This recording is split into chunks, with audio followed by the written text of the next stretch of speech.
Is South Park warning us about something bigger? Or are our kids okay? 2 on the 6-7? There's a buzzing on TikTok. 6, 7. And if you've been online for just 5 minutes, you've likely heard it. At first, it seems like another silly trend. Kids stare blankly, repeat numbers, and then jump to chaotic edits. Now South Park has joined in. When South Park tackles something this strange, it's always more complex than it appears. Because this isn't just a meme. It's a mirror, a funny audio challenge turned into a digital ritual. It mixes nonsense, peer pressure, and existential dread. Kids aren't just following a trend, they're performing one. If you think that's intense, consider this. South Park has spent 30 years revealing our worst impulses without us even noticing. Welcome to Toonastics! Here, we dig into what seems like a simple hashtag. But don't be fooled. There's cultural chaos hiding beneath it. Is 6-7 just kids being weird on the internet? Is this more than just a trend? Maybe it's a look at our attention span, mental health, and how we're all living within the algorithm now. South Park made it a plot point. This means it has moved from trend to social autopsy. Stay with us as we explore how a 2-number TikTok sound turned into a symbol of Gen Alpha's oddest era. Also, find out why Cartman might be the only one speaking the truth. Section 1. The origin of 6-7, when a sound becomes a signal. Every generation has its weird corner of the internet. Millennials had planking, Gen Z had Tide Pods, and Gen Alpha? They've got counting. At first glance, the 6-7 trend doesn't make sense. It's just people saying 2 random numbers. Sometimes there's creepy background music. Other times they make faces like they've found a big secret. But here's where it gets strange. No one really agrees what it means. Some say it's just a vibe. Others believe it links to numerology. Then there's a group on TikTok that thinks it's an inside joke among AI influencers. Yes, AI influencers. It began with a short audio clip from @6.7._alpha. A low, distorted voice repeats 6-7 like a hypnotic chant. That sound has now been used over 40 million times. It features edits of school clips, crying selfies, and core mood videos. These make your soul feel like a buffering screen. And if you think this sounds like random chaos, well, that's exactly the point. In 2025's internet, random is the new deep. Creators started adding 6-7 to posts about loneliness, mental fatigue, and the simulation glitching. They liked to make it more cryptic. By the time journalists tried decoding it, kids had already moved on to the next remix. Which makes sense. Gen Alpha grew up in the algorithm. They speak fluent irony. This is exactly where South Park swoops in. In the new episode, Twisted Christian, Cartman watches kids on TikTok chant 6-7. He calls it the dumbest cult since NFT Bros. Stan tries to explain, it's deeper than that. Meanwhile, Kyle just wants to delete the app. By the midpoint, Randy believes the numbers are government frequencies to control kids. That actually fits how many parents describe TikTok. The writers clearly did their homework. Trends begin with one sound, an algorithm boost, and a generation looking for meaning in chaos. It's not just about the numbers. It's about finding meaning in a world where attention spans are short and everything feels empty. And that's why it went viral, because 6-7 is both a meme and a mirror. A glitchy reflection of how lost and self-aware online culture has become. It's the new Kilroy was here. Instead of graffiti, it's millions of kids on For You pages. They're whispering into the void, and if that doesn't scream 2025, nothing does.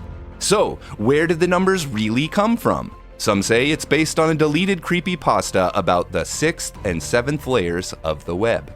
Others think it's just TikTok's version of a Rorschach test. It means whatever you feel when you hear it. Either way, 6-7 started as an inside joke and became a generational code word. The internet doesn't need a conspiracy, it just needs a vibe that feels like one. In the end, it's not the meaning that matters, it's the mystery. Because if there's one thing the algorithm loves more than trends, it's confusion. And this time, South Park turned that confusion into an existential comedy. Section 2. Why Kids Are Obsessed, the Cult of the Algorithm.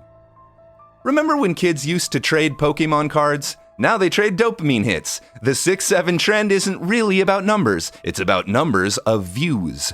That's the punchline. The algorithm made for makeup filters is now the world's biggest religion.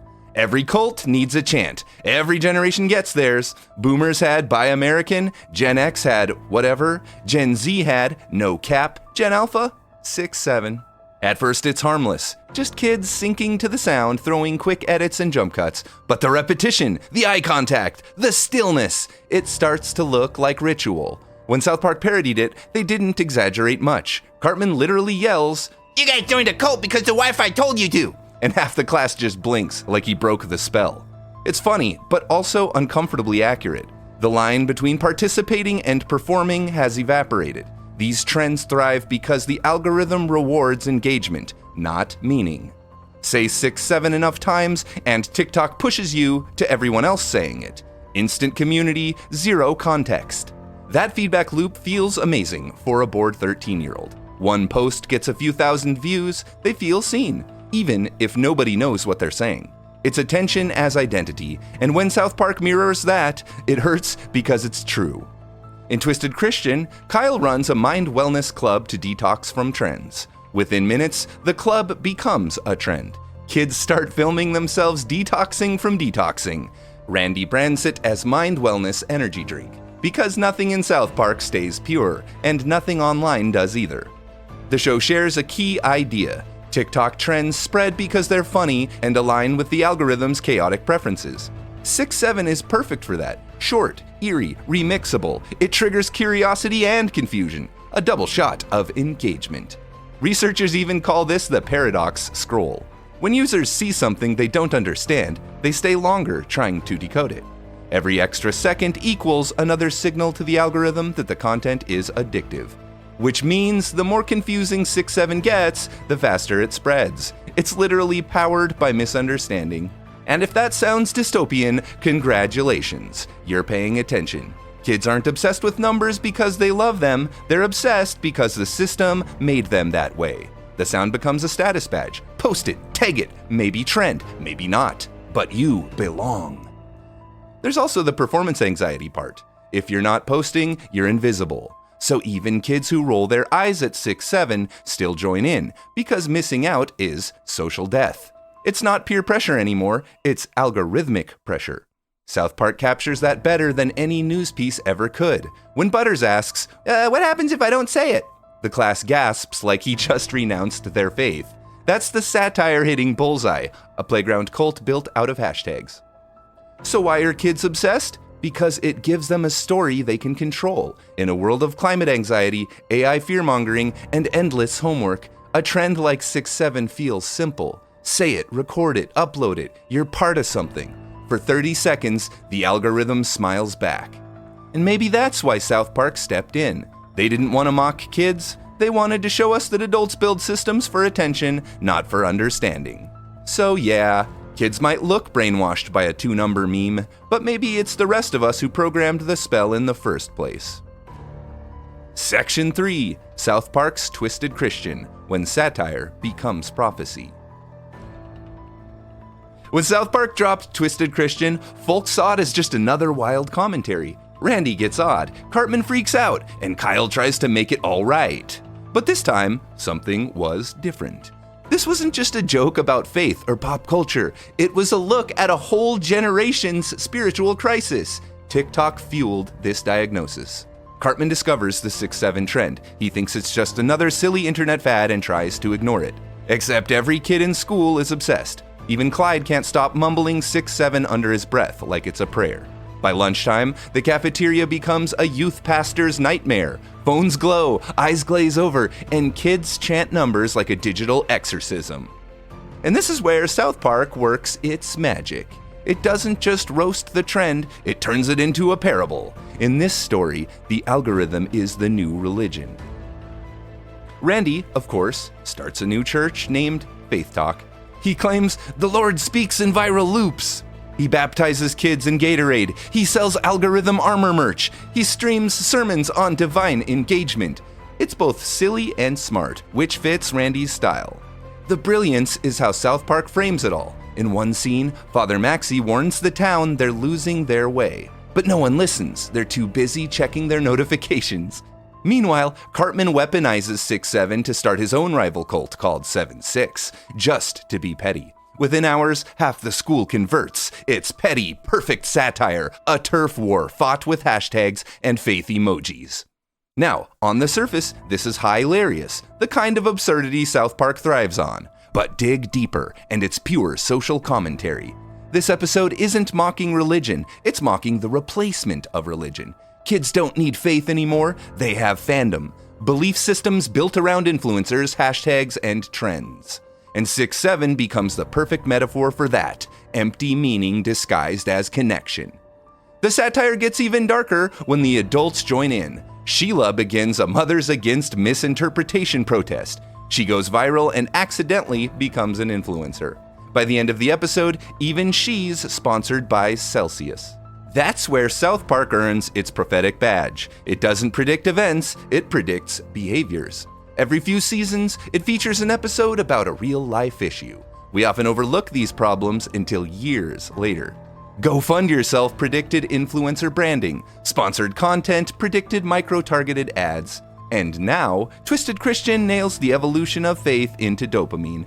Because what's the difference between praying for a sign and waiting for a notification?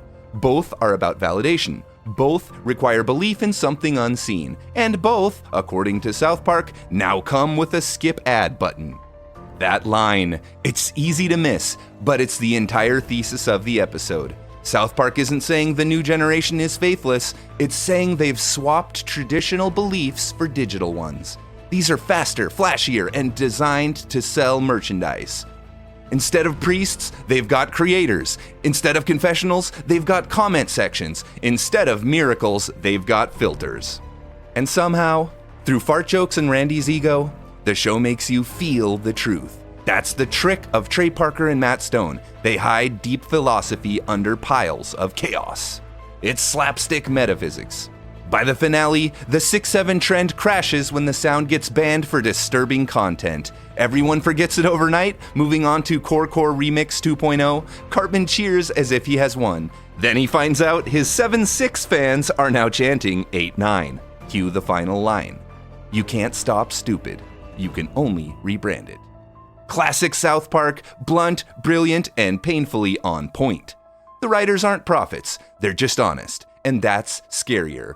They see the absurdities before we admit them. In Twisted Christian, they say the real religion today isn't Christianity, TikTok, or clout.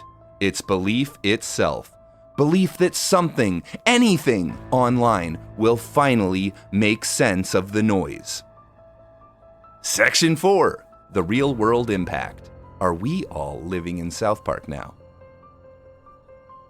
Here's the scary part. South Park isn't exaggerating now. The 6-7 TikTok trend may feel like just a meme, but it shows something deeper. We're all living in the show now. The line between satire and reality has dissolved. Each day feels like a South Park episode created by an algorithm. Something funny happens online, people argue, brands join in, and by morning, it's all forgotten. If Cartman ran Twitter, would it really look that different from what we've got? Twisted Christian nails the idea that society no longer needs to parody itself. It does that all on its own, for free. South Park's writers have always said their goal wasn't to predict the future, it was to exaggerate the present. But now, the present is exaggerated. Reality moves so fast that by the time the show makes fun of something, it's already old news. And that's exactly the joke. Think about it. When 6-7 started, no one could explain what it meant, and yet it spread across the planet in days. That's not a meme. That's mass participation in shared confusion, the internet's favorite emotion. And kids? They're not laughing at it, they're living it. South Park has always used children to represent society's rawest instincts. When the kids chase trends, they're just acting out what adults do with politics, news, and celebrity drama. Stan's frustration? That's us doom scrolling. Kyle's logic? That's us trying to reason with comment sections. Cartman's chaos? That's the entire internet on caffeine. There's a moment in Twisted Christian where Mr. Garrison says, "Kids, none of this makes sense." And the class answers, "It doesn't have to, it just has to trend." That's not a punchline. That's modern culture in a sentence. Psychologists link viral microtrends like 6-7 to attention fatigue and digital burnout. Chasing each new sound or look gives a quick dopamine rush. But the more people seek meaning in them, the less meaning they find. That's the real-world cost of living in an endless loop of irony. Sincerity starts to feel cringe. And that's where South Park does something genius. It sneaks sincerity back in. Buried under the satire is empathy, when Cartman finally breaks down in the episode shouting, "I just wanted people to notice me without saying numbers." It hits harder than expected, because beneath the memes, that's what every viral trend is about. Wanting to be seen. We laugh at the absurdity, but we all feel it. That's why South Park still matters after 27 seasons. It doesn't just mock behavior, it shows our feelings. Every like, every post, every 6-7 whisper is just a digital version of "Do I matter?" And when Trey Parker and Matt Stone put that question in a cartoon kid's mouth, it lands. Because a cartoon can say the things reality's too busy scrolling past. So, are we living in South Park? Kinda. The absurdity, the tribalism, the memes as religion, they're all here. The difference is that South Park wraps it up in 22 minutes. Real life never rolls credits. The episode ends with that sound again, faint, eerie, looping. Cartman deletes TikTok, Stan stares out the window, and Kyle mutters, "We'll do it again tomorrow." That's the prophecy. Because no matter how many times we laugh at the madness, we log back in anyway. The algorithm forgives all sins, as long as you keep scrolling. The 6-7 era. So, that's how South Park took a viral brain fog and turned it into a sharp social X-ray, a silly TikTok sound, a meaningless trend, a generation staring into their phones chanting 2 numbers. And yet, somehow, it says everything. 6-7 isn't really about TikTok, it's about us. Every scroll, every trend, and every viral sound begins as fun, but ends with deeper meaning. South Park just holds the mirror up before we realize what we're looking at. Because behind the jokes and chaos, this episode hit a nerve. It's asking a question most of us don't want to hear. Are we laughing at the algorithm, or are we worshiping it? Every few years, Trey Parker and Matt Stone find a way to outdo themselves. Not with shock humor, but with clarity. They've evolved from mocking society to documenting it in real time. Twisted Christian isn't just about kids being foolish online. It's about everyone searching for meaning in endless scrolling. The punchline is that it never ends. Tomorrow brings a new trend, a fresh sound, and another odd hashtag. It may seem like nonsense now, but we'll give it meaning. That's the real 6-7 effect. It's not a curse, it's a loop. So as you finish this video, think about it. Maybe South Park isn't predicting the future anymore. Maybe we're just living inside their reruns. Welcome to Toonastics, where we don't just laugh at the madness, we document it, one absurd cartoon at a time. If you made it this far, smash that like button before the algorithm forgets you exist. Subscribe for more deep dives into the wild world of adult animation, conspiracies, chaos, and more. Tap that notification bell. Next time, we'll decode a Simpsons episode that may have predicted 2025. Until then, stay weird, stay curious, and remember, never trust a TikTok sound that makes too much sense.